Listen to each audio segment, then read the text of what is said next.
Hey, what's going on, guys? Kova here, and welcome back to some more daily gossip.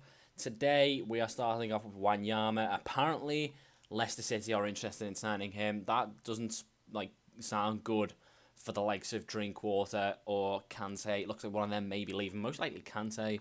Not sure if he has a release clause like Vardy. That's the only thing now. These guys, you don't know what the contract was. They might have had release clauses. They might not have. And obviously, apparently, Vardy is meant to be going to Arsenal. So, Wanyama, it might just be just to strengthen the midfield, let someone push forward a bit more, because Wanyama is really defensive. But Wanyama to Leicester, it looks like it could happen with Koeman going to Everton possibly as well. So, next up is another deal for a centre-back this time, and that is Bailey from Villarreal. He's a young player. He's only 21. He's very, very big and strong. Got good pace as well, so not a bad centre back. And he's apparently going to Man U for £31 million. That is absolutely astounding amount of money. Now, let's not forget, Villarreal obviously played Liverpool in the semi-finals of the Europa League. So they're obviously a very, very good side, and Barley was a part of that. But the only worry I would have is that, in the second leg, Barley came on. I think he played, actually, because someone was injured, and they ended up getting beat 3-0. Don't know if that was necessarily his fault. Or the partnership that he had. But I think he is a good player. He would be a good signing. But for that money, that is eye-watering for him. But obviously, he is young, so that kind of makes up for it. Next up is Nainggolan. And this one, I thought this was a done deal towards the end of the last season. I thought, yeah, Nainggolan's gone to Chelsea. It was actually reports that he's pretty much signing for them, but it still hasn't been finalised. So it's been popping up again.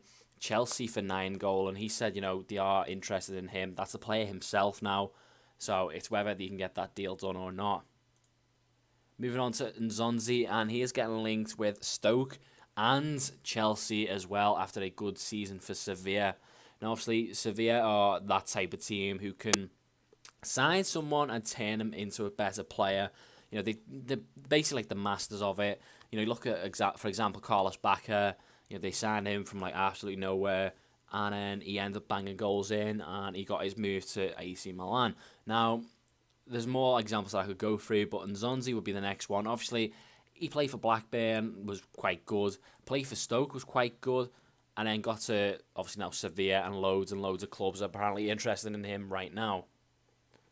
Chelsea being one of them. Moving on to a bit of Schweinsteiger. Now, he is pictured as a Man U card still on this, but the rumour that I've just read today is that apparently they don't really want him anymore. Mourinho is obviously a manager who knows what he wants, and apparently Schweinsteiger is not that.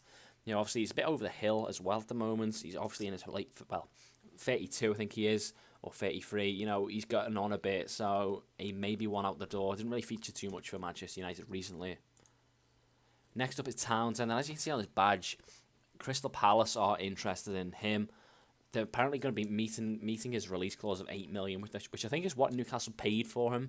Now, obviously, it is a deal that could go ahead. At the end of the day, Townsend is in the Championship, and that is not where he wants to be. Especially, if he wants to have England dreams and play in big competitions for England, such as the Euros, he would have to leave there, I think, or hope to get promoted straight away next season if he did stay. Next up is a player I don't even know. He's called Franco Vasquez, currently with Palermo. Now, apparently Tottenham are interested in this guy. He plays as a centre forward for Palermo, so I don't know if they want to play him as a striker or what, but that could be potentially him playing off Harry Kane, and that could happen there. I don't know much about this guy apart from he's had a decent season for Palermo, so that is one that Tottenham Hotspur are interested in. Next up is a bit of big news. Again, this is one of those that I mentioned in yesterday's episode that Man U tend to flirt with the bigger players, but actually they won't sign them because obviously this guy will want Champions League football, and that is obviously Aubameyang on the screen. Now, link with Man U, there's no big rumour in it. There's no fee agreed or touting a fee or even the player coming out and saying it. It is just literally a big rumour at the moment. Aubameyang is obviously someone Man U would be interested in. Whether they can make it happen or not, I do not know. Obviously, Dortmund already lost Hummels. The last thing they want to do is lose more players now.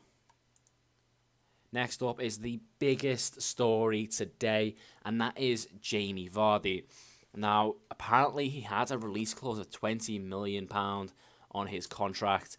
Arsenal have came in, as they usually do with players. They'll usually just scrape the contract clause so they get a chance to speak to the player and try and make the deal happen. Now, Vardy apparently is speaking to Arsenal now. That is from what I've heard. They've obviously put 20 million on him. Leicester have had to basically say yes, you can speak to him. So apparently Vardy's speaking to them now. Giroud came out today and said, oh yeah, well, Vardy wants to come play for us, but nobody knows for sure apart from Vardy himself. You know, it would be the ultimate rags to riches story, going from, like, you know, non-league to now playing for Arsenal, one of England's biggest clubs. So that'd be fantastic personally for Vardy, and obviously I think it would be for Arsenal as well. Next up is Ibra. This is a room that refuses to go away. Apparently he's going to sign a 1 year or possibly 2 year deal with Manchester United. Mentioned it yesterday. He's a player that can, you know, probably go on for a good few years anyway. Apparently, you know, he's leaving the Sweden camp after they've played today. He's going to leave the camp and then sign for Man U, and then obviously go to the Euros. Still needs to meet Mourinho apparently, but that is on the cards. Next up, again, mentioned yesterday, was John Stones. Manchester City won't be able to sign him until after the Euros. That's apparently what's come out today. And it'll give Everton a chance to get a manager in place who can hopefully persuade them to stay. Next up is a player could be leaving the Premier League, and that is Giaccherini. I think that's how you say it. Correct me if I'm wrong there, but he is a player who could be leaving. He's obviously been on loan at Bologna this season, and there's a few few Italian clubs rumored to be interested in him. Sampdoria, being the main one, but also Fiorentina as well. And lastly, we end with a silver card on FIFA, but it is Alex Pritchard. Apparently, Swansea wants to sign him. This isn't a loan deal. This is to sign him permanently from Tottenham. Pritchard is a good player. Doesn't look like he's going to get his chance at Tottenham. He's obviously been on loan at West Brom, but hasn't had many chances there either. So he could potentially move to Swansea. We're going to look at the squad now and see what our team would look like for today's transfer episode.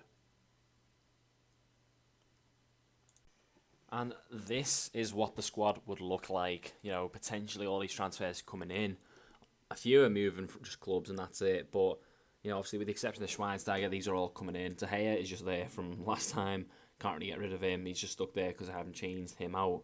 So that's what it would look like. Obviously, you know, Nine Golan wouldn't be playing centre-back. But in terms of like this episode, that's how they would line up. Obviously, we have the bench as well, with Stones, obviously Giaccherini going out, and Pritchard if we wanted to. So, you know, we could just get rid of Aubameyang and pop him there. Oh, no.